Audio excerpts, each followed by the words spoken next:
গোপালগঞ্জের শেখ রাসেল পার্কে ইফতিজারদের দৌরাত্ম্য, প্রকাশ্যে নারীদের করছে হয়রানি।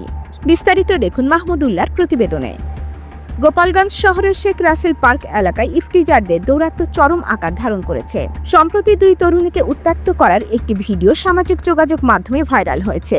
ভিডিওতে দেখা যায় পার্কের ভেতর দিয়ে হেঁটে যাওয়ার সময় একদল যুবক তাদের শরীরে হাত দেয়, ধাক্কা মারে এবং অশ্লীল ইঙ্গিত প্রদর্শন করে।